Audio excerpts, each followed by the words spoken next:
Welcome to the show where we discuss the first Marvel Netflix series and discern the truth about why the show stands above the rest. The element of quality storytelling that other shows are blind to. But But not this not this show. show. So join us as we start Discerning Daredevil. Tonight we're talking about Season 3, Episode 8, Upstairs, Downstairs. All right, Dragon, let's not waste any time. Let's dive right into the plot. Oops, sorry. All right. Go ahead. Plot goes a little something like this. All right, so Daredevil and Nadeem team up to find the imposter Daredevil, which is an FBI agent, and as Nadeem is revealed to them per their arrangement, is Benjamin Poindexter, aka Bullseye.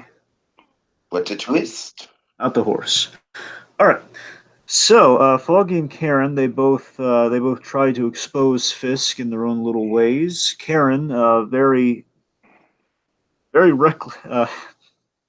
Uh, Karen very dangerous finds herself in it, which leads Karen to a very dangerous situation with Fisk. Dex, meanwhile, he tries to patch things up with Julie, but Fisk has other plans, to say the least. Dex attacks Daredevil and Nadeem as they try to break into his apartment to find evidence on him from the Bolton attack, namely the Daredevil suit. And in the end, by the end of the episode, Karen is now on Fisk's radar. And big bombshell, Matt learns that Sister Maggie is his mother. No, that's not true. That's impossible. All right.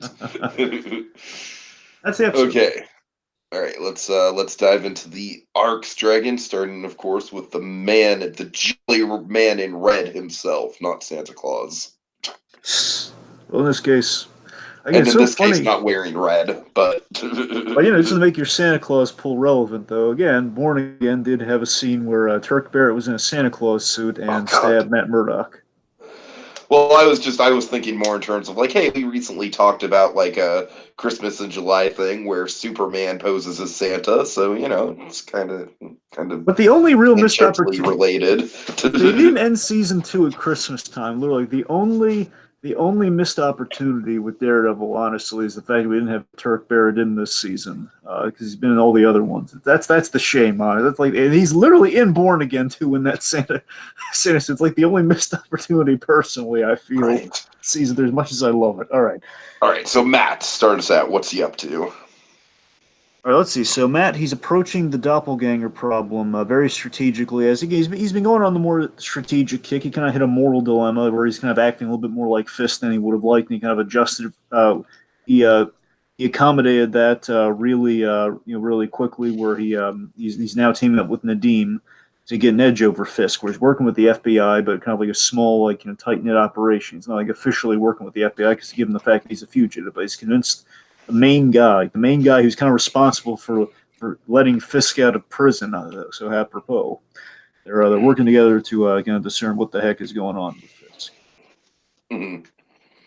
All right, let's see. So basically, the point is he's doing a team up here. That's kind of where we start off with him here. He's learned. Of course, he learned from Melvin Potter that is someone within the FBI, which is why he went to him in the first place. I think we kind of screwed over that a little bit in the last episode, just to kind of make a point. Melvin gave him the FBI guy lead, and Nadeem knows the fact that okay, he's Poindexter, he's Bullseye, he's our guy. And let's see, so he's definitely learned from his past defeat in that sense, Matt.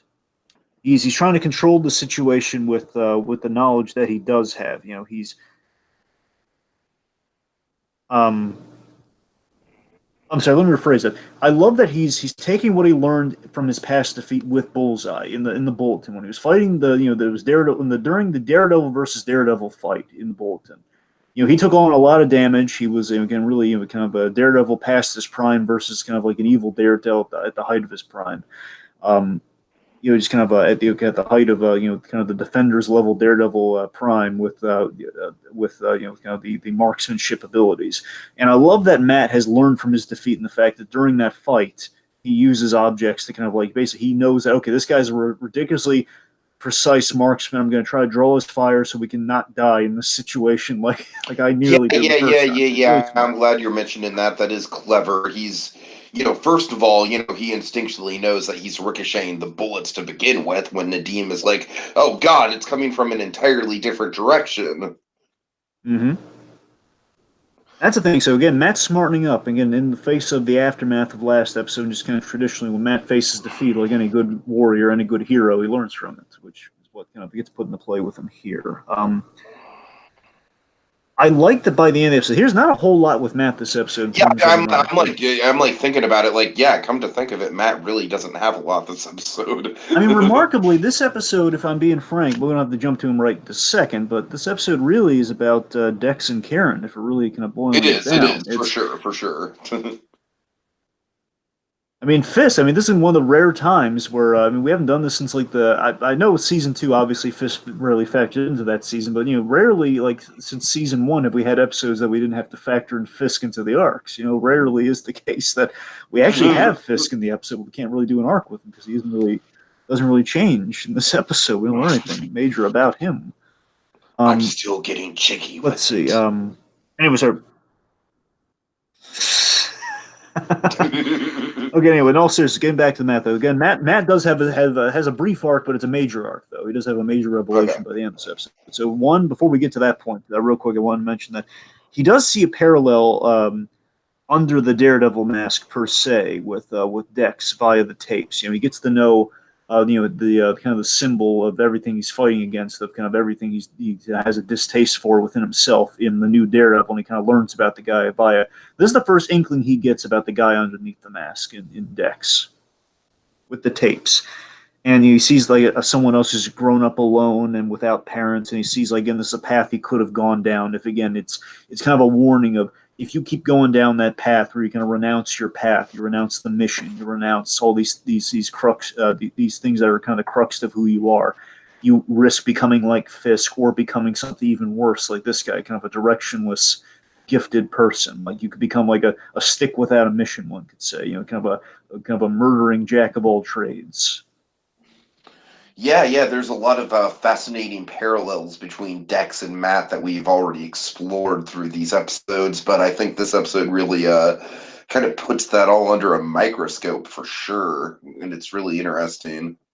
That's the thing. He's kind of Matt without a master. If Matt never met Stick, he's the kind of the lone kid who grew up kind of like getting into fights and everything at not essentially the orphanage, which by the church, kind of like the boys section of the church.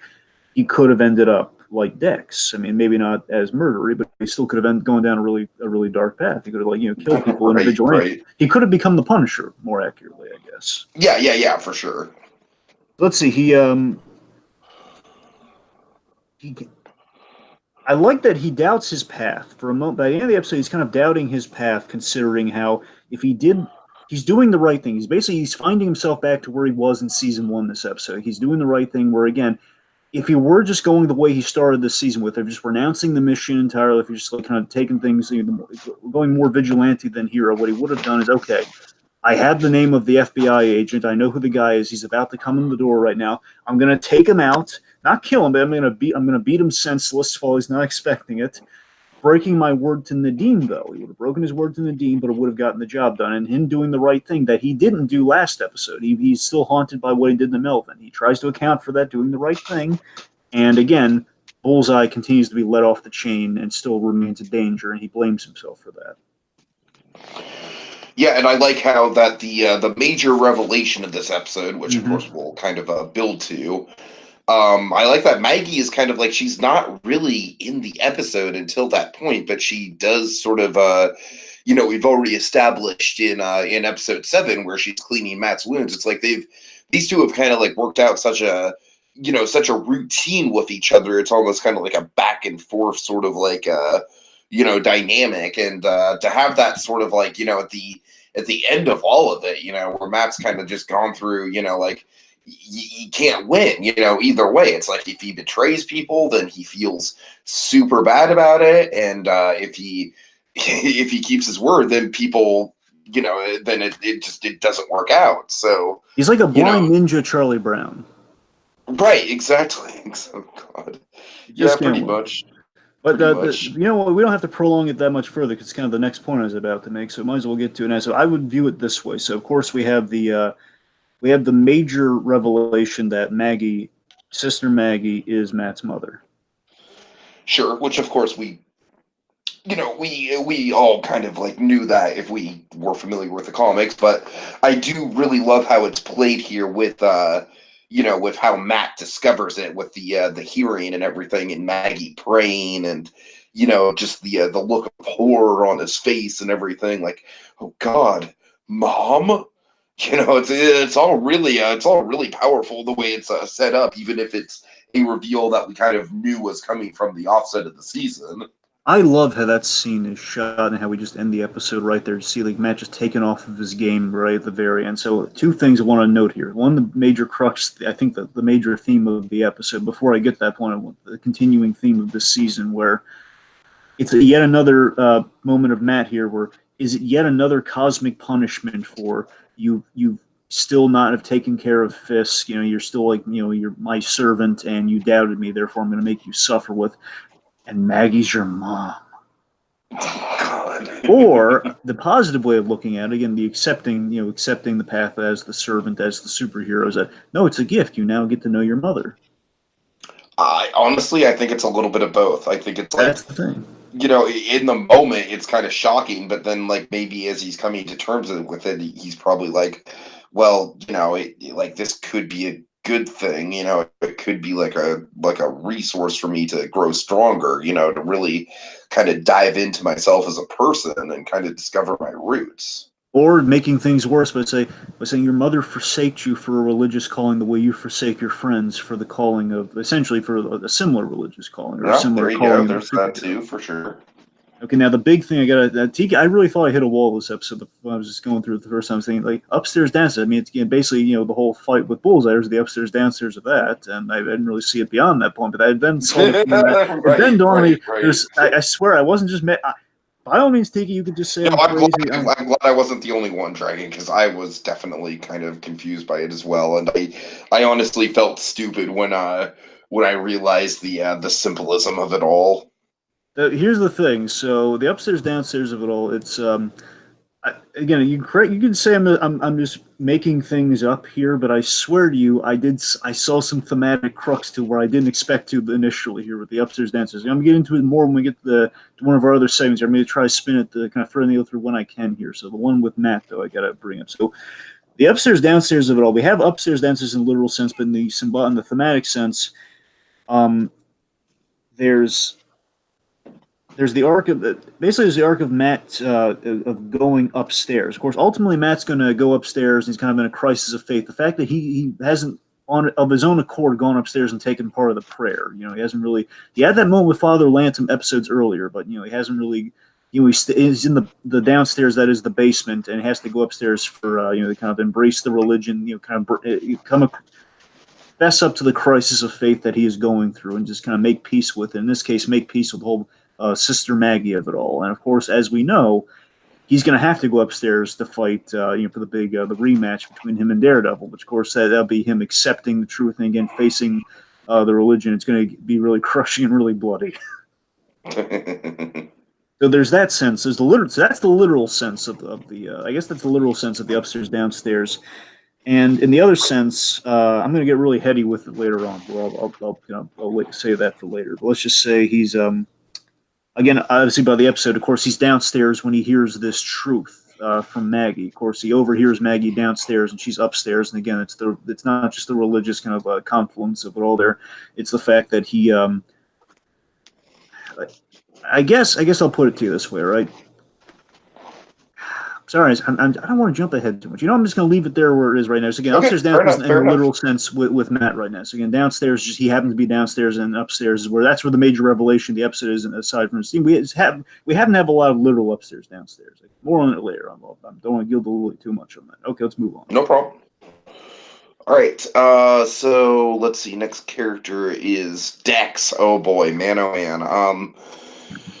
Yeah, this might be one of my favorite like one episode arcs in the entirety of the Marvel Netflix shows, Dragon. I mean, it's It's fantastic. It's very much a one bad day sort of scenario that we have with him. So oh god, Dex is so great in this episode here. So the I really idea, so think this this is, episode kind of like cements Dex as a great villain. let me put it to you this way, TK. I know you haven't gotten there yet, but I'll kind of tease it a little bit like this. What we do here with Dex, and storytelling wise, what we do with Dex here, where we basically we took him out of the equation last episode, and we see Dex is lying low, but the cold open of this episode like shows you the direct aftermath of him, like what he, if he were in the last episode, this is what he would have been doing. And the fact that we waited on it, the fact that we just kind of like took him out of the equation, something that Jessica Jones season 3 tries to do a little too often, and maybe not too as great in the veil. Oh, okay, okay. I don't mean that as a big shot fired against Jessica. I'm just saying I've that, honestly heard good things about Jessica Jones season 3. It's and I not do for the lack of recommend it. interest that I haven't gone to it yet. I do recommend it. What I'm getting at is that Uh-huh. sometimes they tried pulling the trick of like, okay, let's we'll see the events of one character when we just kind of when we have like a big something big happens, and we then kind of like distract with kind of a different episode. Then we'll cut back to it by the next episode. That's kind of what we Oh, do I see here. what you're saying. Yeah, yeah. Hmm. And it was, and basically, given the fact that Dex is kind of like one of the kind of the main leads of this episode, I think they kind of achieved a lot better here. Again, so it's a lot more complicated here than it was there, so maybe it's not a fair comparison. Anyway, getting back on point, what I'm getting at here with Dex is that I love that in the aftermath of the bulletin attack, he's restitching himself together. He's trying to restitch together the status quo per the Dr. Mercer tapes, therapy tapes of okay, you need to have a tidy living space. You need to have a vocation, a job. You need to have a tidy living space. You have a kind of a regular vocation and the pillars of order. You need to establish these things. Of Yeah. course, the North Star. And all those are just getting completely stripped away from him. Yes, but again, at the start of this episode, he's going about it. And again, we love how we have this tremendously mundane image, but I love it of of him in the Daredevil suit vacuuming up the apartment that he trashed. Episode 5. Right. It's so funny. This was kind of a light. Here's the thing: it's a light spoiler, but without context, it's not a spoiler. You saw someone with a vacuum cleaner, and you had to assume it was like kind of like a set photo, like he's just vacuuming his trailer or something. But you didn't realize, like, oh, this is in the season. You know. Uh-huh. The idea is that he's restitching his status quo together after these increasingly horrible acts that he's committed. Again, murdering all those people, and he thinks, I can just go back to the way things were. It's kind of the obsessive compulsive disorder in the suit in effect at the opening of this episode. That's where we start with him. He thinks I can achieve everything, and it looks like he does. It looks like he can live doing these terrible things and having everything. He can have his cake and eat it too before the cake turns out to be a bomb. Sure. Let's see. So he has point is like Dex at the start. He has a lot of confidence in Fisk as his North Star, and he wonders if maybe it's like a one-time thing, like an occasional thing. But I just go to Fisk when I need guidance and maybe not be uber reliant on him. I guess that was his thinking in the episode at the start. At least I'd wager to say that's his thinking. Mm-hmm. And of course he tries to he gets really proactive. Point is like Fisk is the confidence boost that he needed. Put him in the suit. He committed horrible acts of murder, but again it quailed the voices in his head. And now he's kind of found peace. And now he's okay. I'm being proactive. I'm going to get the girl back, and not the girl in the romantic sense, but he's going to get Julie back in his life, which leads to coffee with Julie. Yeah, and that actually goes like surprisingly well. Yeah, this is the scene. We were kind of building this one up a couple episodes back. I think like episode 5, at least, where we established some really smart things here. Where he has like a non-sexual thing for Julie. Again, he needs her as the North Star. And the fact that she worked at the suicide helpline, helping people as a North Star, that's the connect. And Julie can make sense of that. Okay, it kind of makes sense. He would. He basically comes across, and it's still a little, as she points out, still a little creepy the way he went about things here. But again, she understands. Like, okay, he's not intentionally a stalker. And he's just this desperate outcast in need of structure, and then she kind of agrees to help him out through things. Yeah. And basically, this gives Bullseye a chance at humanity and kind of a warped sense of redemption, where he can be redeemed even though he killed a whole bunch of people. Oh God. And one could say again, we continue the parallel of Dex and Daredevil again, seeking. Or basically seeking and kind of making friends, and basically Daredevil pushing his friends away as Dex tries to make friends and tries to get out there in the world. We have like the little, remember we have the scapegoat gag. Yeah. They made me a scapegoat. Ah. So at Which the end, I really like that moment because it does kind of like show how socially awkward and disattached people like conduct humor. it is, and again, it's like we're unbelievably. You get where Dex again. You're in Julie's It's shoes. You like kind that of get joke where, is honestly like kind of funny. It's just the timing on it is like really off and off-putting.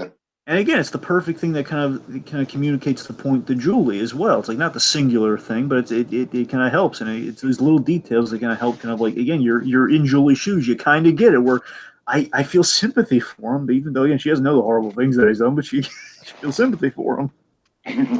Right. So ultimately, what we're circling around here is the fact that Dex is given hope this episode. He's given the illusions of of uh, of a status of having a regular status quo, kind of achieving that. He has Julie. He has a chance of getting his job back via via all of this thanks to Fisk. All of this in essence thanks to what Fisk has done for him, saying he never would have counted on in a million years. Like again, he has the illusion of the FBI getting him his job back. He's with Julie. He's got a clean apartment. It's all going great. But then, Oh boy. so then by the end of things, this is where we get to, I guess, the killing joke of it all here, where he loses Julie, and again, like Julie basically representing, as far as Dex Both perceives it. figuratively and literally. Yes, yes, and that's the thing. So Julie, as far as Dex is concerned in this episode, Julie was false hope. That he left it. He left the ball in her court. He left it all in her hands. Where he said, like, look, if you don't want to see me again, you don't have to.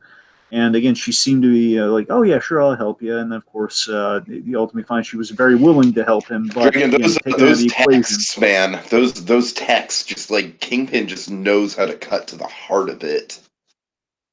That he does, and it gives him it's the false hope that and every time he calls her, it's the block number just suggests to him that Julie has abandoned you, and there's no hope for you, and then he has to lose the tapes. The only thing that gives him a semblance of comfort when he's freaking out, he loses the tapes as like kind of some evidence that would not look well in him. So he loses both women in his life that provide the Right, structure. right. Loses Julie and loses And Doctor. again, both women like completely platonic, non-sexual relationships. Absolutely, kind of a vague mother figure in Doctor Mercer. Again, more of a North Star, if anything, than Julie. He's lost both England. So basically, he only has Fisk now. He needs that North Star more than ever. He goes to Fisk, and well, we'll get to that later. But Draken, you see why I picked that last moment as my blinding moment because we really do just build up to it pretty flawlessly. Yes, and I'm going to make 2 points, and then we'll move on to our next person here. So of course, like Matt, he needs the perennial figure. That's the link of the episode. The kind of Matt who will have that perennial figure with Maggie, and of course Dex looking for the perennial figure in Fisk by the end of things. Sure. And last thing, so again, the upstairs downstairs, all I can talk about here. So this is where we get into. I'm going to talk about it in the physical sense just to make it less complicated. So again, right now he goes he goes from the upstairs status quo that is his that is when he was working with the FBI. He went to Fisk and he served him the food and everything, and he got to know him on in the upstairs, and he goes to the downstairs, which is Fisk's secret rooms. That's kind of physically where he goes in this episode, where he kind of sees Fisk's true colors when he goes downstairs versus the upstairs. Yeah, he really. I'll get that. I'll get into that a little bit more with my blinding moment. But he really does kind of like the facade of control really kind of comes crumbling down from under him. Precisely.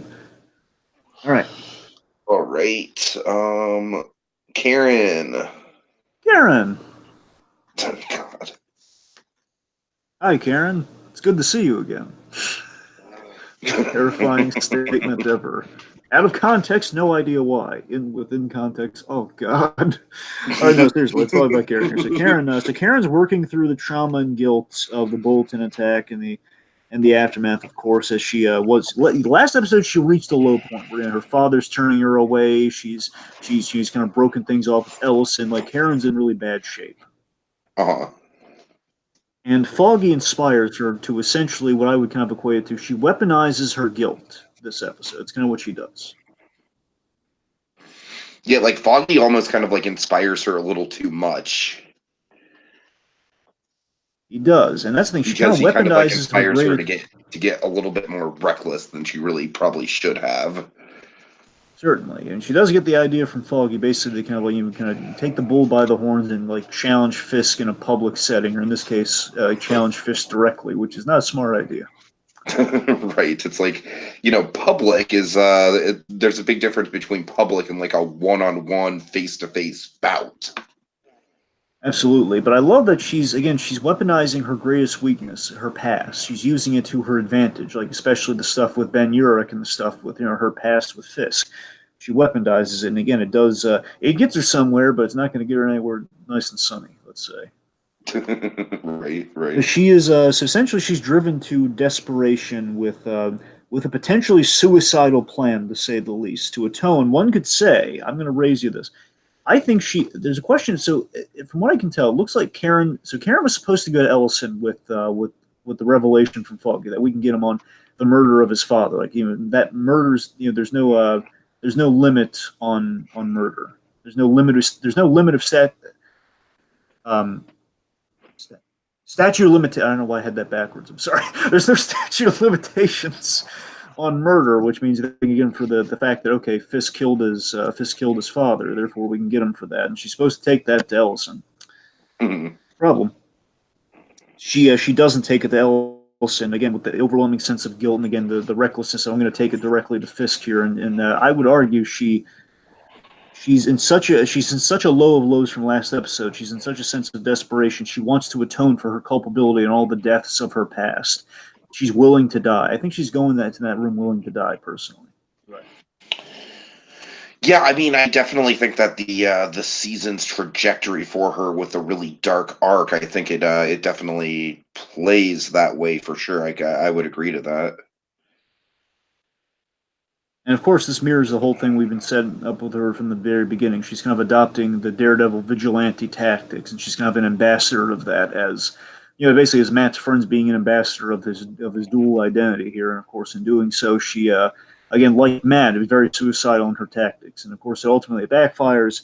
And now she's a target, and she's in deep trouble. Let's say that. Again, All literally going right. through Matt's arc at the beginning of the season. Matt tries to uninvolve his friends, and ultimately he makes them targets. So it's kind of exactly what she's falling into the exact arc that Matt did at the beginning of the season. It's kind of nice. Sure. Okay, All right, so Foggy, Fogman, the Fogster. Foggy. Is that Foggy Nelson? What are you doing, Foggy? Oh, Foggy. We should send you to London, Foggy. Anyway, Why? Because it's always foggy in London? well, that was the dumb joke I was going for, but yes. All right, now again, also, so let's look enough puns here. Let's talk about Foggy Nelson. So Foggy, Right. so Foggy uncovers a legal loophole. As I kind of went through the whole Fisk killing his father, and we can use that and the fact that basically he's looking for all the loopholes in which we can get Fisk for if we can catch him in a crime that he's currently committing, we can break the FBI agreement. And then Karen has the bright idea, like let's go for the one of past crimes because I know a past crime that he's for sure committed. And this kind of blooms into the idea of okay, I'm going to publicly challenge Fisk, not directly, of course, because that'd be suicidal. Karen, don't get any ideas. He doesn't say that, otherwise we wouldn't Yeah, have an yeah, episode. it's not like that. He probably just assumes that she is smart enough to not think that way. But in all seriousness, he does have a clever idea of okay, I'm gonna slander Fisk with unsubstantiated claims in the public eye by crashing Blake Towers' debates or Blake Towers' kind of big speech at the Hell's Kitchen Club. And of course, this is where we get into the upstairs downstairs of kind of class here, where again you have kind of your upstairs downstairs lawyers. Where again, if look, this is going to sound really silly, but bear with me. It's the idea of okay, if you're in a really fancy law firm, like an HHM, if you will, you go up the stairs. You have Oh like God. various offices. They have a big building. If you're in kind of a more humble practice, you're just going to walk through the door. Which, even if I recall correctly, I don't even think Nelson and Murdoch has a little staircase getting up to the door. I don't even think they have that personally. Well, isn't it in an apartment building? Well, no. It's like a ground floor building. That's what I'm Oh, saying. is So it? I don't even think it has like a few steps to get up the place. That's what I'm saying. God, fair enough. Fair enough. I don't even think it has it may or may not have a stoop, but regardless, it's a one floor building. Is my Well, point. Stoop So you, Kid, you just lost Stoop Kid's money right there. that's If what it I'm doesn't have saying. a stoop. I You mean, see what I mean? So God. again, I'm looking into the thematic crux of stairs. I'm gonna have an actual thematic crux later on, but this is like literally looking at the thematic crux of symbolism of stairs, folks. We've gotten to that point. But if you want to literalize again, I'm reading into it with the whole building approach here. If you want to look into the literal sense, podium. Tower has to walk up to the podium onto the stage. There's stairs, upstairs, downstairs. Foggy is speaking the truth downstairs, and Tower is kind of providing the fiction upstairs. I'm going to bridge on that whole idea later on. We'll get to it when we get to it. But yeah, basically Foggy, he's the passionate underdog challenging Tower's deal with Fisk. He's just basically challenging. Of course, we have kind of the political thing with Foggy here. Sure. He's kind of So like I like how he's sort of represented as a political party that like technically has a seat at the table, but it's a seat that's not respected.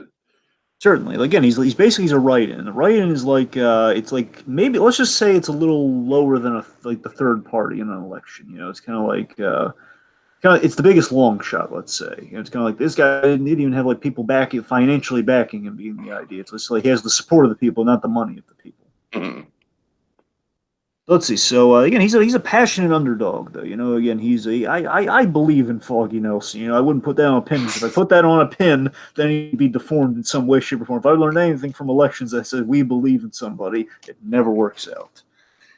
No. But in all seriousness, Dark Knight gags aside, here talking about Foggy. So Foggy, I love that at the end of the episode, Foggy makes the tough moral call where again he's taking Tower to the cleaners, but then he realizes that oh no, if I stay here, Karen might die, and I Right, can't let right. that happen. It's too early in the season to contemplate that. I can't let that happen. I mean, we're getting there. We're towards the second half, so it'll probably happen. But So he has to let Tower. Basically, he has to let Tower win the day in the public eye. But at the end of the day, Foggy he was kind of winning the battle there, and he saves.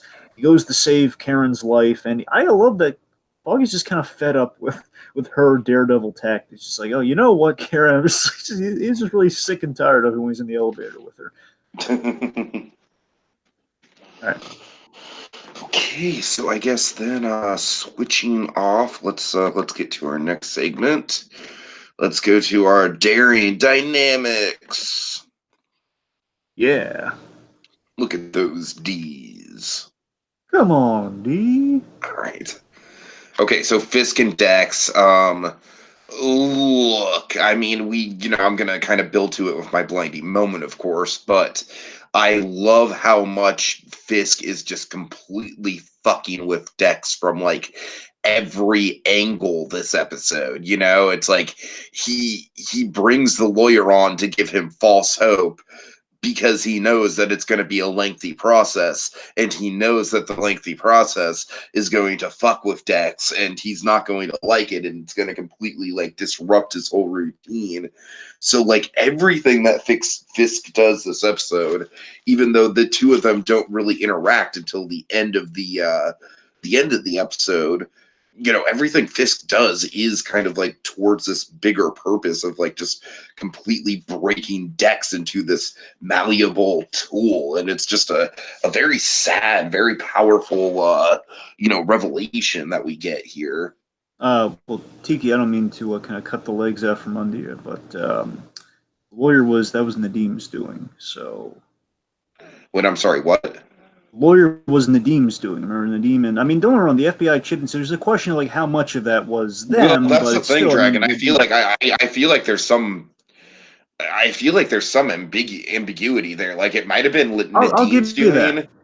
It might have Yeah. been Nadeem's doing to like get him away, but like I feel like who funded the lawyer?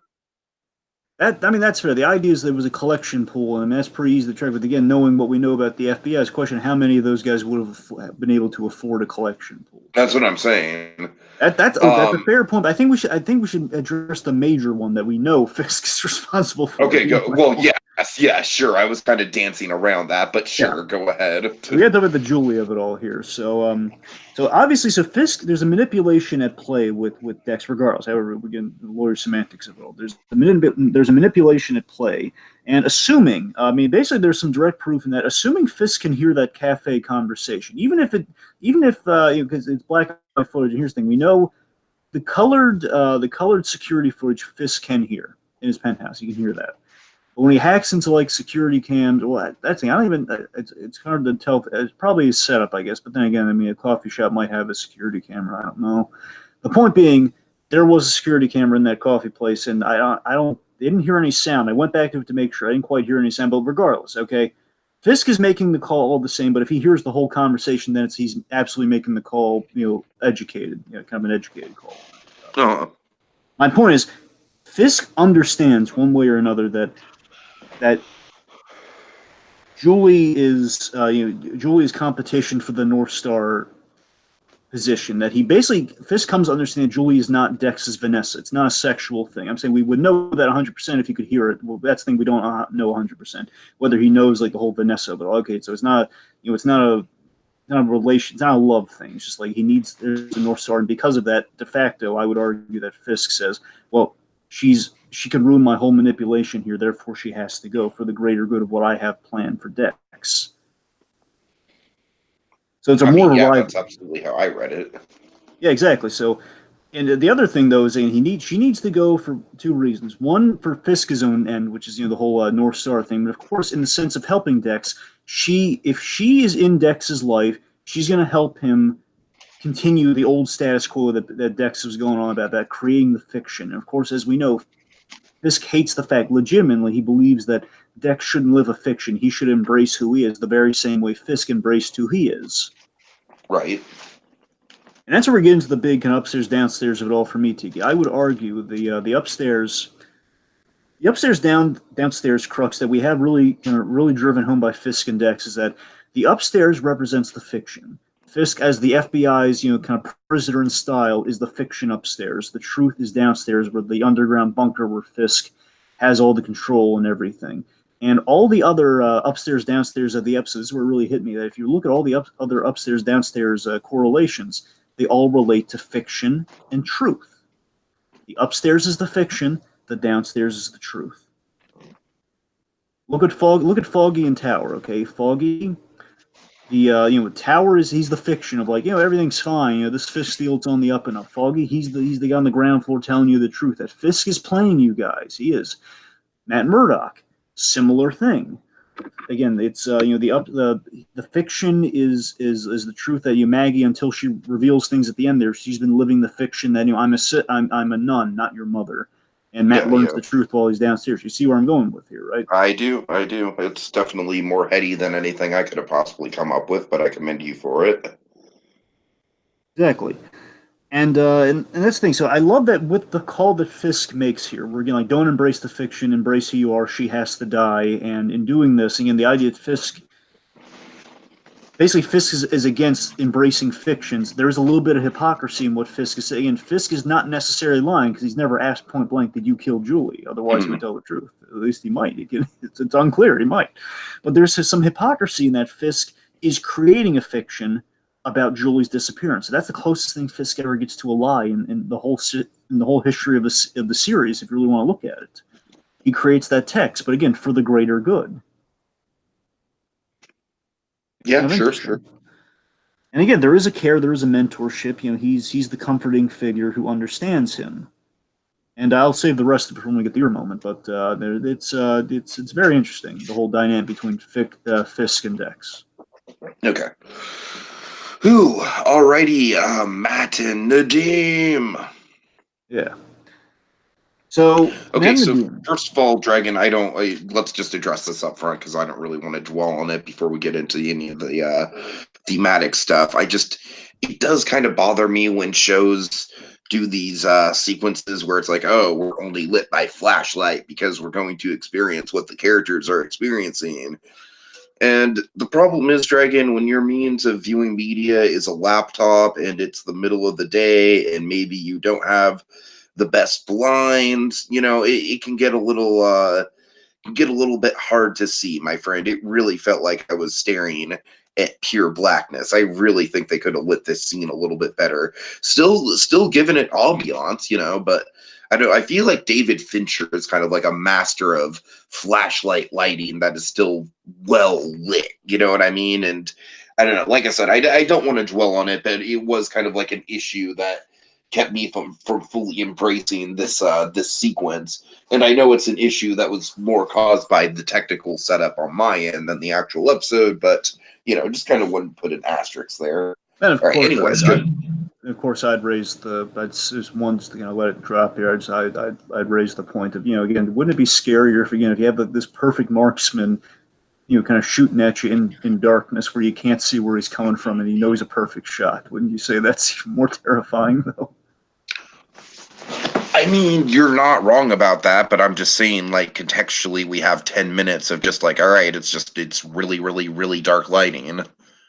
Well, again, also, I'm a sucker for flashlight lighting, so maybe I'm not the guy to have this conversation with. I don't know. You're probably not, because to me, it's always been kind of a sticking point. But anyways. Anyway, talking about the actual important stuff with Matt and Nadeem's arc. Well, Matt and Nadeem's dynamic, more accurately. So I love that with their dynamic. One, again, it's a vague kind of like the vigilante and the authority figure. Again, one could say kind of a Batman Gordon dynamic, at least for the season here. Traditionally, it's kind of Matt and Ben Urich, and of course Ben Urich was kind of gone. So now we have kind of Matt and the new kind of Urich figure in Nadeem. Mm-hmm. So I like that Matt is dealing with his disillusionment with the system. And that's kind of a big sticking point with him in the season, where again he put Fisk away and Fisk is coming back, and that's really screwed with his head the whole season. And he's working with the very man who got Fisk out. And so again, the point is it's an unusual pairing to an extent, where these two guys, they're obviously, they need to come together for the greater good, and they know each other's on the level. But again, they're kind of trying to get to a point of trusting each other where they can kind of like each other, Right. Where like Matt's like they're going to the meeting. Here's the thing: instead of a bat exit, it's more of like kind of a delayed entrance. It's kind of like here's the fact that Matt has to make some wait to make sure he can check out and see if he's on the level, if he had brought backup or anything, like as like a trapper. There's like a year one distrust of the two. But they make a really good team, especially as investigators. We're going to sneak into the apartment, and of course, it's like, oh god, I can't crack that. I can't crack that lock. Or Daredevil, of course, can hear everything, and he's the best safe cracker in the business. I do like that Nadeem is just kind of like still being like, we're kind of back to the season 1 days of characters being taken aback by what Matt can do. Yeah, but again, it's a really effective pairing in that sense, where they also have like a really good plan. Where okay, we see if the evidence is there, you pull the fire alarm, and we show up with basically we don't have to get a warrant. We can search the place with the fire alarm. Good plan. Sure. And one could say one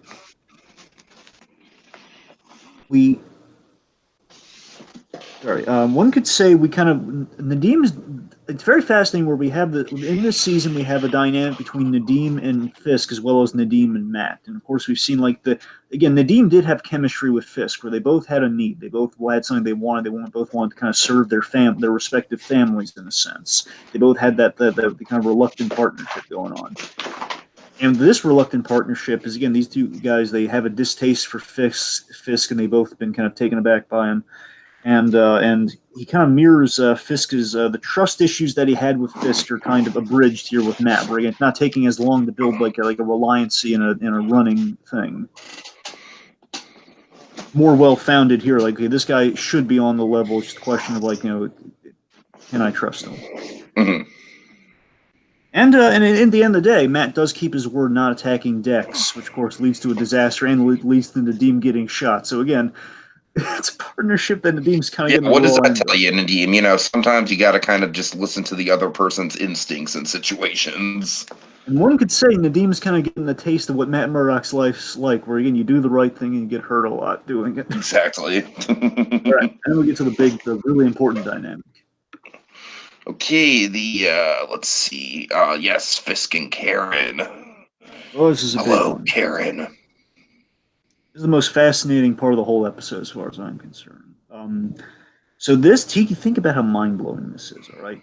I got to admit, I'm glad that I don't have the Wesley thing as my blinding moment, because I wouldn't know how to dance around it. Oh, I could dance around this all day. It's good Okay, stuff. All go right, ahead. so Go ahead. got my dancing shoes and everything. All right. So, no, seriously, think about this. How mind blowing this is. This is the first interaction after all that they've done to each other, or by proxy of each other. They've been in each other's lives since episode one. Kingpin framing her for murder. Sure, sure.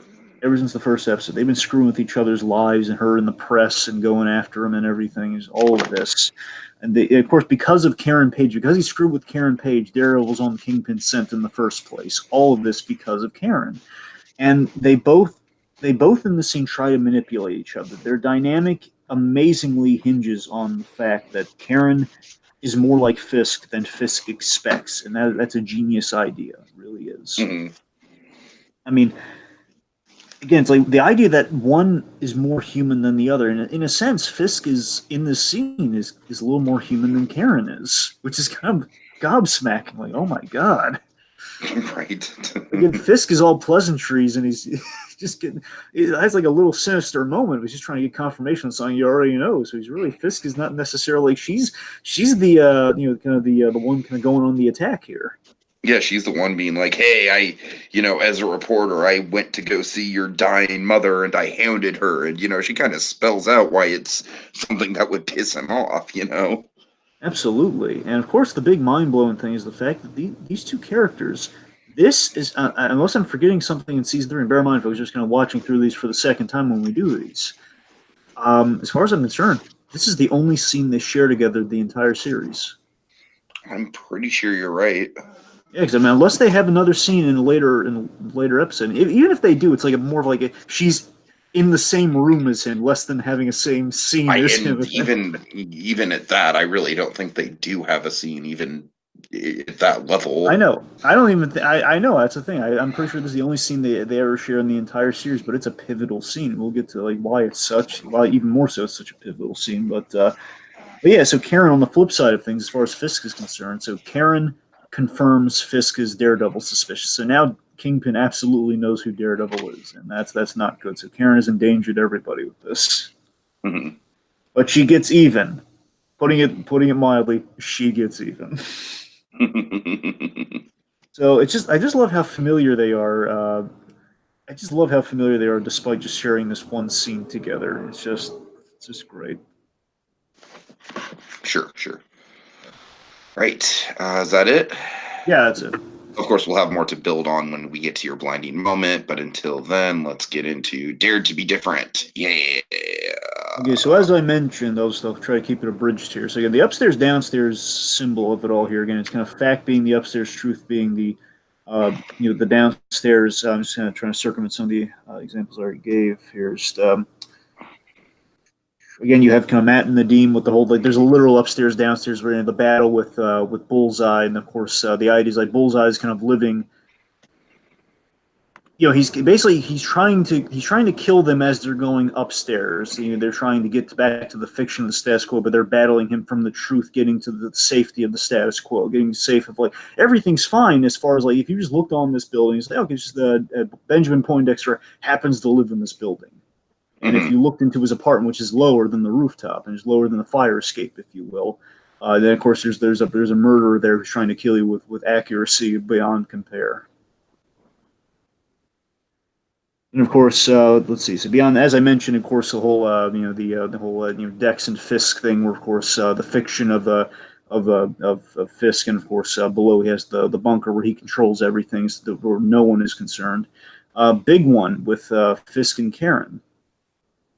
They're we have a stairwell in Fisk's apartment where again he goes upstairs and he starts the scene upstairs and he walks downstairs and Karen and he are on the same level of truth.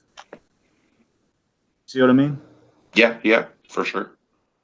I already kind of went through the other side, like Foggy and Towers. So I think well, the point is just the Karen Fisk thing and that being kind of the operative kind of example of again like the whole stairs of it all being put into play as well. It's just the great visual image. Yeah, there's a stair. There's a stairs theme to all of this, and of course Matt and Maggie being the big operative one, being probably the most pivotal example of upstairs downstairs of the whole thing. Though. Okay. Yeah, I mean, I don't know, Dragon. I got to admit, like with this one, I'm not saying it's a bad episode. It's definitely got some good stuff in it with the Karen and Kingpin stuff, but it's not necessarily one that's really jumping out at me with like game-changing stuff that we did. I don't know. I'm sorry to sound less than enthused. All right, well, I don't have a whole lot myself. I didn't want to Okay, just good, hopefully good. talk it to you though. I was gonna okay. Anyway, so let me fire off a few real quick. Here's a big one that kind of occurred to me. So we continue it here in a big sense, and when you're blinding Mo here, so we're going to dance around it by all means. I don't even have to get into the moment itself. I just want to talk about something that we achieve via the whole Fisk and Dex thing of it all. So Bullseye, this is going to sound a little strange, so forgive me. Bullseye is kind of the thematic love child of Daredevil and the Kingpin. No, totally. I could totally see that for sure. Because you have, and this time we kind of put into play it really gets put into play this episode where again Matt learns about Dex and he kind of voices the fact, okay, we both kind of grew up without parents and everything about it. This kid has Matt's story and Matt's skill set, but he also has Fisk's trauma and the violent streak in him, the violent tendency. And again, he has like Fisk as his mentor, which is kind of bringing this out in a negative sense. So again, he's just kind of like he's the ultimate fusion of the Daredevil and Kingpin. Again, he's kind of like he is kind of at war between the two of them, which is kind of interesting, especially where the season goes with these two characters. Ultimately, with the Bullseye story, where he and Bullseye is going to be. He's going to be in between these. Literally, it's going to be in a literal sense. It's going to be kind of a threesome between these two characters in a violent sense, let's say. But it's more episode 13 territory. We'll get there when we get there. Okay, let's see. Overall, I love the Bullseye action. Again, the whole marksmanship thing. He's ricocheting the bulls. Every time Bullseye ricochets a bullet, I'm just like, yes, awesome. It's the whole fire escape thing of it all. I liked it. We have unlikely pairings of characters. Again, Karen and Fisk being the operative example. Like characters you never would imagine putting in the same scene together, but it makes so much sense. Nadeem and Matt Murdock makes perfect sense, but you never would have imagined that. Let's see. There's the believable reconciliation with Julie, which we kind of touched on. There's oh yeah, I mean just generally speaking, with all the Dex stuff, I guess is to me probably the best Dare to Be Different type stuff because it's like I love how it's like all manipulated by Fisk behind the scenes, but we don't necessarily see them interacting until the final moments. And when they interact, it's like kind of like this big like embrace of like, yes, you are my father figure now, even though I don't realize that you're the one who caused this downward spiral in my life, but now I'm completely loyal to you. Definitely kind of like a Shakespearean quality to that dragon. There is an intelligence within our characters within the episode. Our characters are really smart, and I love that. We always kind of have that, but here specifically, we have things like, again, like Nadeem is working with Daredevil instead of like doing the cliche thing where it's like, we have to have like a long drawn out thing where I don't know if I can trust you. Where again, the idea is he trusts Daredevil, he's unsure if they can work together. But again, right. At the end of the day, he finds out, okay, we can work together, and we're on the same side here. And Dex, on the other hand, he's really smart getting rid of the evidence. We rarely see, like, think about this, T. We have a scene in this episode where, after all this shooting, when trying to kill the intruders in the apartment, the cops come, and he goes through the process saying, I'm a federal agent, check my badge, and there were intruders who broke into my home. We never see that. And you have the fact that he gets rid of the evidence of, okay, well, people are on to me, therefore I have to destroy the tapes as much as I don't want to. And he lights them on fire. Let's see. I think humanity within the politics. We don't have like the old cliche of like I'm running for DA, I'm running for mayor. Well, again, we don't do the cliche of like it's like we see in every show like Gotham and Arrow and God knows how many. I've heard it's especially bad on Arrow, Dragon.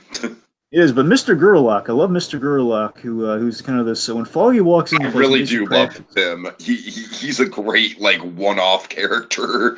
Really, this is what separates the politics from what we usually see. We're making it perfect, making it like it's a neighborhood thing. It's like it's the Mickey Rooney approach to politics, and I love it. It's the idea of like just like give him a chance. Foggy? Give him a chance. We're then of course like making jokes at the lawyer's expense. He's rolling with it like that. It's good. Yeah. For sure. As I mentioned too, the opening with the terrifying. It's like the mundane and the terrifying at the start of this episode. Just like it's a guy in a Daredevil costume vacuum, and yet we've made it terrifying. I love that image. You're right. That's what I really like got. Some surrealist pop art right there. It is. That's all I really got with the Daredevil difference. I think All we're all right, good there. cool. Okay, so let me pull up. Let me transition here. All right. Oh no, sorry. Wait. Yeah. That's it. I'm right. I'm right. My bad. I don't know why I questioned myself right there. No, you're Thinking that right, would have man. Like, awesome. it's honestly the best title card of all of them, too. By the way. It is. It is. Okay, let's see. I believe you are first, or am I first? Let's. I'm I'm pretty sure first. you're No, first. yeah, you're right. I'm first. I'm first. Yeah, Roll yeah, over. yeah. Okay. So, again, I love on the whole, I love the confrontation between Karen and Fisk, but specifically the moment Tiki. Without question, I knew this was gonna be my blind moment of awesome because Tiki. The first time I saw this moment going into season 3, this is the moment I was most excited for in the whole season. Aside from the obvious, like will Karen or will they, won't they kill off Karen Page of the season. Aside Right, from right. that, and again, I knew this was going to factor into that, and I was right. But the fact of the matter is, this is the moment I knew was going to lead to that moment. So this is the moment I was, by proxy, most excited for in the entire season. Karen telling Fisk that she killed Wesley. This is a big moment, a big surprising moment in season 1. I love Toby Leonard Moore and him playing the Wesley character in season 1. So it's heartbroken Of to see course, Toby Wesley die. Leonard Moore is our casting choice for Brad Jones if they ever do a Channel Awesome biopic. He is, but seriously, I love it when Toby Leonard Moore shows up. I've seen him. He's kind of a bit character actor. I shouldn't say character. I say he has bit parts, but he's really good. Like many people recognize him in the first John Wick movie. He's the one Russian guy on the crew of I believe it's like a Game of Thrones guy who killed John Wick's dog. So he's the friend. He's like the handler of that guy who dies the Turkish bath. That's him. Well, you know what? He aided and embedded in the death of that dog, so I still hold him completely He did. responsible. He's more responsible for stealing the car than he is the dog. You're right. Anyway, okay. In all seriousness, I love Wesley, and I love the fact Fisk had such a like. There were 3 people in Fisk's life that he cares about. Basically, Fisk has 3 weaknesses. All of them deal with his private life, but all 3 of them are. It's Vanessa, it's his mother, and it's Wesley.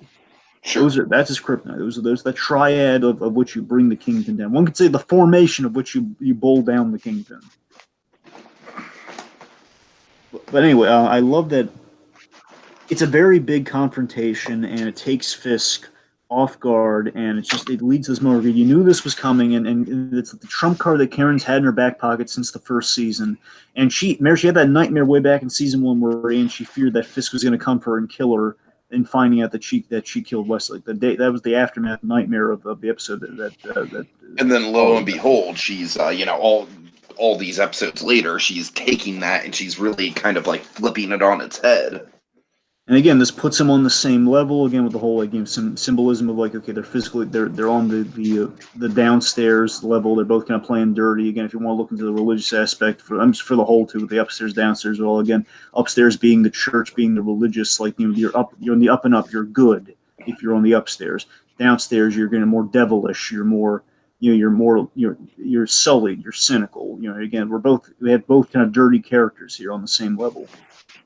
And sure. My favorite, another reason is my blind moment too. Is there's such pleasantries in the scene where Kingpin's offering her tea, and he's just being pleasant. Where he has the confidence of the power.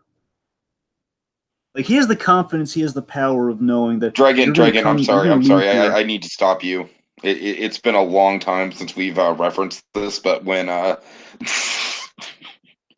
Kingpin asks if she wants some tea, Howard Hamlin is just like, oh, well, she doesn't want some, but I'd love a cup. I'd love a cup, Wilson. Little fun fact, it's really obscure, but Patrick Fabian is in the MCU. Is he really?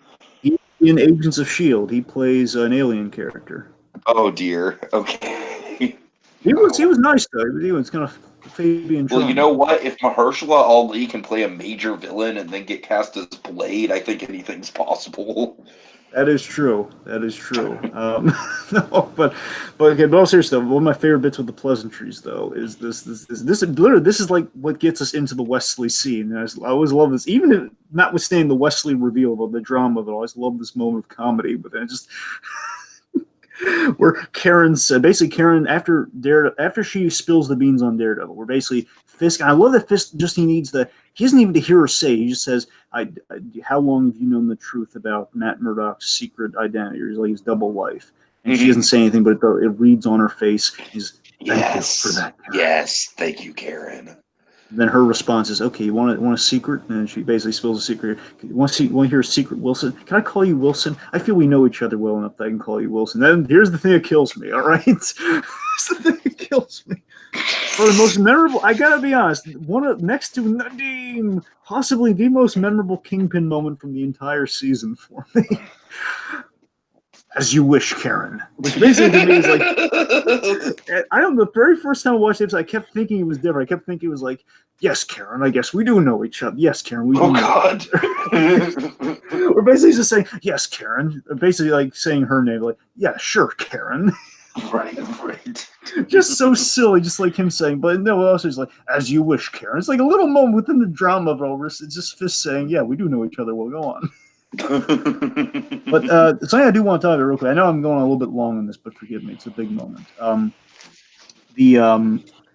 course, she gets under Fisk's skin by mentioning, if I shot him 7 times. He died quickly. I shot him 7 times.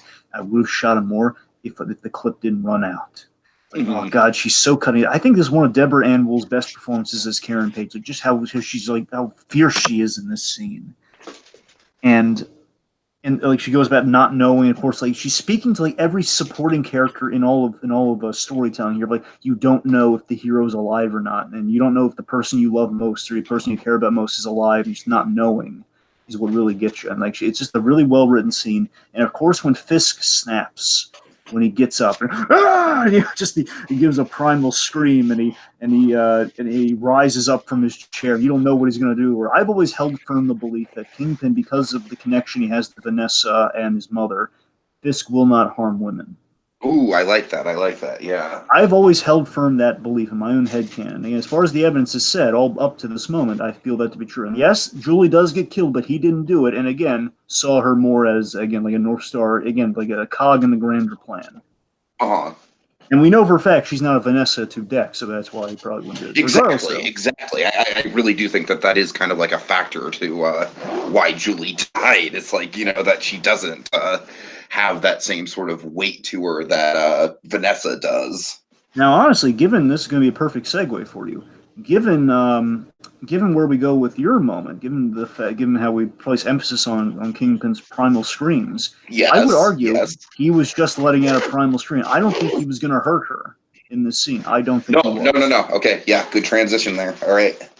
So yeah, my blinding moment is in fact the proverbial primal scream, and Dragon, there's so many things about this moment that I love. I mean, it's just like, first of all, I really do think, like, honestly, from a mental health standpoint, as someone who does suffer from like anxiety and stuff like that, and when things can get overwhelming, Dragon, I have been known to do this. Dragon, what I do is the scream into the pillow approach. And I got to admit, it can be rather therapeutic. So I think Fisk does have a point about this. I really do. As much as we hate to admit it. But yeah, point being, I really do think that in the moment, like you said, with him doing the primal scream to Karen, I really do think that the primal scream was like, A, meant as an intimidation tactic, of course, and B, it was his way of like letting out the aggression without actually breaking any laws or hurting anything. And again, it is kind of, I'm sorry if I can just, I don't want to. Yeah, go ahead. Before we get into your moment, because your moment has some really excellent stuff. I just want to interject while I can, while it's relevant. That's the thing. So again, Karen is like perfectly put in a position where, again, she's going to be attacked, and she'll get it as far as she's concerned. I'll get under his skin. He'll probably attack me, and then I'll have it on video where, okay, Fisk has committed a new crime that we can prosecute him for, and you take off the deal or something, and probably get it on tape of him, like, probably monologuing or something after he's like, out to kill me or something. Point is, get him the snap, get under his skin. Hence the whole Blake Tower comparison with what Foggy's trying to do here. Of course, we have that really mind-blowing shot. It's such a trippy moment. I'd be remiss if we didn't bring this up. That's why I have to interject here. Is that she's being arrested. Like he snaps, and the second he snaps, the FBI bursts in, not to arrest him or restrain him, but to arrest Karen. And she's just like, what the heck is going on here? It's, oh my god, it's such a mind-blowing shot. And then they have like of course now they're glaring at each other because now they know. And of course even Foggy's in the room and Fisk is giving him the eyes as he's being carted away and led upstairs. And it's like, oh god, it's such a magical moment. It really is. All right. So anyway, so again, Fisk and Dex, that's what we got to hinge on here. So Fisk and Dex with the primal screen, he teaches him to, basically gives him a lesson in rage. I have a really excellent line about about you do the primal scream, you let it, if you leave rage within yourself, it's going to poison you. Rage will poison you. And basically what he's saying is that he avoids rage by giving the primal scream, where Dex, as we've seen, he keeps the rage bottled up and it has like the echoes, and that's why he needs the tapes.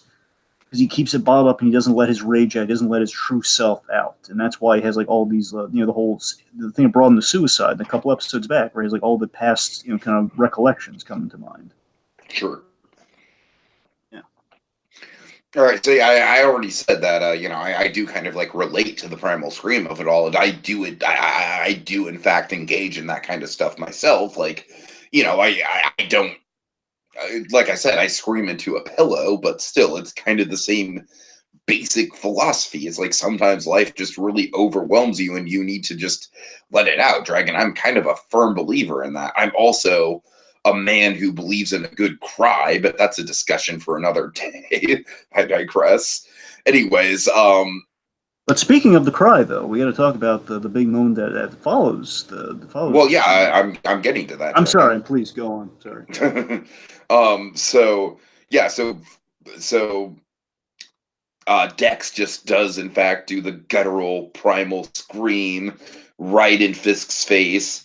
And then, yeah, like you said, he does kind of like after the scream, Dex just kind of transforms into like the most childlike, the most innocent that we've seen him so far this season. I don't want to say innocent in the fact that he because he literally has blood on his hands, but like innocent in terms of like the reason he has blood on his hands is basically because Kingpin kind of took his whole life and just completely warped it.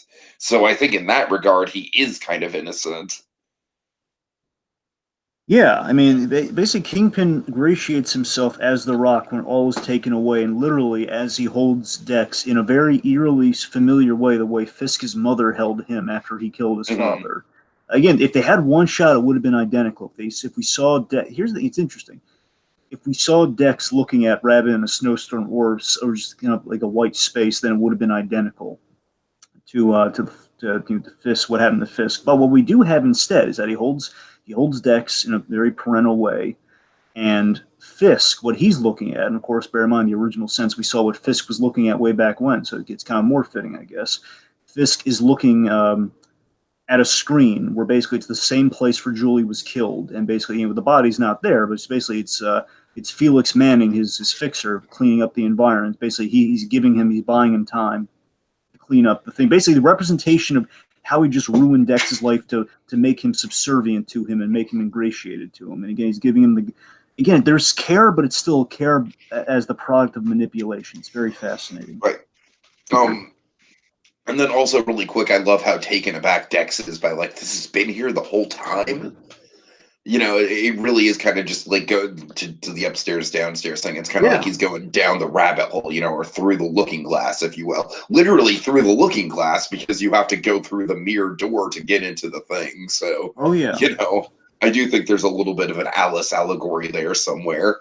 Yeah. But anyways, but yeah, it's a beautifully haunting moment. It does kind of like speak to some real world coping mechanisms of mental illness and anxiety that I can relate to, and it's just the performances are pretty on point between the two of them. So it's a great kind of culmination of Dex's arc up until this point in the season. Certainly. All right. Okie dokie. Let me switch over. Next one here. Let's get to the Braille Trail. Yeah. All right, so let's see. Big one. I will admit, Dragon, as we get closer to the end of the season, it's kind of harder to come up with stuff for this one. I mean, that wouldn't go that far. I mean, there's still like a lot of like big one, for example. Matt learns that Maggie's his mother. That's one we're definitely Well, gonna I mean, flop yeah, that's a big one. I'm just saying, like, there's, at this point in the season, we're kind of like paying things off more than we're setting things up. You know what I mean? Fair point. All right, Let's so see. So, okay. So, Fisk had Julie killed. There's a big one that's gonna pay off. of course, Karen, we're gonna set up the next big attack. We're gonna set up why exactly Karen's a target for Kingpin. That's big. Yep. Of course, Fisk Um, 100% knows that Matt Murdock is Daredevil. sure, sure, sure. Kind of, we're laying the groundwork for Matt and Nadeem's alliance going forward. We're kind of setting up, like you said, we kind of cut past the filler of that and really get right to the heart of it, which is refreshing. Matt has listened to. I forget if they made a copy of the. I know he's listening to it later on. I forget if he just swiped the tape or what. The point being, Matt has listened to some of the tapes that he got from Dex, and he knows a little bit about him. And he basically he has. They have a little bit. They have a little bit of evidence. So the point being, they have something, but now we have like the suit and the tapes cannot be accounted for in the safe now. Now they're gone. So that's going to be like Uh, another kind of a sticking point for him. Let's see. Also, I noticed this little detail in Bullseye's safe. There's a deck of playing cards with the Ace of Spades on the cover, and of course, remember Bullseye's his iconic kind of weapon of choice is a Ace of Spades playing card. sure, sure. It's a little fun little cameo, little Easter egg. Let's see. Nadeem was shot, and he's hiding it from his wife, so there's going to be a big one. Just Nadeem kind of being shot and having to take care of it on the down low, so the FBI doesn't know before they have to. Hmm. Okay, Foggy taking a public stance against Tower, which is sure to kind of win him some points there. And of course, the age old kind of comic thing of Foggy running against Tower for DA. That's kind of a big story as well. Little detail: Wellers, the bald guy, the bald FBI agent who was kind of the main guy. Remember when Fisk kind of puts his ankle monitor is kind of is checked by the FBI. Well, I guess it was kind of last episode as well. The point being, Wellers is the guy who's like saying, "Oh, Fisk had a mother," like that guy. Right, right, sure. That guy. Well, he's gonna have a very memorable scene with Kingpin a few episodes from now. So Wellers is someone to pay attention to, and he's Nadeem's buddy. So Wellers is going to be a good kind of like kind of a temperature take on the FBI story and the reveal of the FBI coming up. Okay. The FBI hire a lawyer to get Dex's job back, which of course is going to pay off. Let's see the whole fiction versus truth idea, which I would say that it really gets introduced here in by proxy of the upstairs downstairs. I think it's going to remain the whole fictions versus truth. Let's see. Dex knows Julie's routine, which is how he found her again. And basically, that's how he's they were in a coffee and everything. It kind of paid off with like him kind of confronting her and like saying, "Please, please, just hear me out." Let's see. Ben Urich's death, of course. The whole Karen interviewed was. This was a really clever one, Tiki, because remember, Fisk only killed Ben Urich because he didn't know that Karen Page was there, and that's another quiver that she had in the air. And that's another arrow she had in the quiver when going up against Fisk in this scene, getting under his skin. And that's how she knows the father loophole of it all. It's how she knows about the he killed his father with a hammer, and we can use that against him. So that's a big plot point. Mm-hmm. Last one, Karen and Elson are on shaky terms still, so that's again still something we need to deal with. I think that's it's. Oh, Fisk. No, I'm sorry, you already mentioned that. We're all good. We got everything. We're all good. Okay, cool, cool, cool. Oh, alrighty. Let's get to the last segment here. Let's get to the Nelson and Murdoch verdict. Yeah. All right. So I transition over here. Okay, so final thoughts on my end, Dragon. I think you got a lot more out of this episode than I did. I'm really sorry if I don't have as much to say about this episode. It's not that it's bad. I just think I just think a lot of the episode kind of hinges on. I think the really big meaty stuff here, of course, is the Karen stuff and the Dex stuff. But I got to admit, everything outside of that, I don't want to say it falls flat, but it just kind of like it all kind of like falls to the wayside for me. This is an episode that really has like some big memorable sequences in it, but I already made the point where it's like I don't know, the poor lighting in Matt and Nadeem sequence like really does kind of hinder my enjoyment of the episode a little bit. I got to admit, I really know think you're that's alone on that. I got to be honest. well, maybe. But yeah, it's not my favorite episode of the season, but I do think it's got some of the best. I do think that the deck stuff in particular, some of the best of the season. But I don't. I just don't think I just don't think individually every arc is that great. But still, it's got some really, really, really good stuff in it. So right. Well, me, again, I kind of on the kind of opposite on some of the stuff you said there. I'm kind of I got a lot of that on the rewatch personally. Yet I really liked on the first watch. Well, this to me, it's episode 8, of course, is a history of kind of standing. I'm not just looking at the bear in mind, of course, season 3 has a history of episodes that just kind of that just kind of like pretty much almost every episode in season 3 could be an episode 8, kind of per the traditional standard we hold it up to. Because I thought they've all been exceptional and stand out in some way, shape, or form. I think it's just yet another in the trend. And of course, this one actually is the episode 8. In the literal sense. It's this episode when you really look at it, it's very pulpy. There's detective work. It feels there's kind of a feel good political moment, and of course there's some mythic confrontations this season. Of course, you have kind of your action, you kind of another kind of a rematch with Bullseye from afar. The most dangerous Bullseye can be at is from afar. Mm-hmm. You have again the big confrontation between Karen and the Kingpin, with some truly again with the thematic crux. Basically, again, we have like yet another example of some thematic crux being mined from just kind of a clever observational title in a sense. Yeah, I think this is the most sense where, again, I really didn't think there was going to be a lot of thematic crux with the title in this one, but there surprisingly was. Surprisingly, there was. Just, it's just yet another. This episode in particular, I guess a way of looking at it before we go here is that episode 8 is yet another major shake in the status quo that will unfold. In a sense, this kind of reads to me on a rewatch as this kind of feels like the beginning of the major revelations. Literally, the next episode's called Revelations. I know, but bear with me. It's the fact that I think we have a major revelation that kicks everything off at the end of this, and of course, revelation with Matt, revelation with Kingpin and Karen, vice versa. And again, I think all the major revelations kind of everything. This episode is like the journey that gets everything kicked off right for the ride that's going to take us to the end of season 3. This really feels like, okay, we put gas in the car and we've set out on the adventure. That's kind of what this episode feels like. I'm really satisfied with that. So I don't know. I got a big old kick out of episode 8. I thought it was a lot of good stuff here. Okay, so so that's all for now until our next daring installment of Discerning Daredevil. Excelsior! Enough said. What are you doing, Foggy?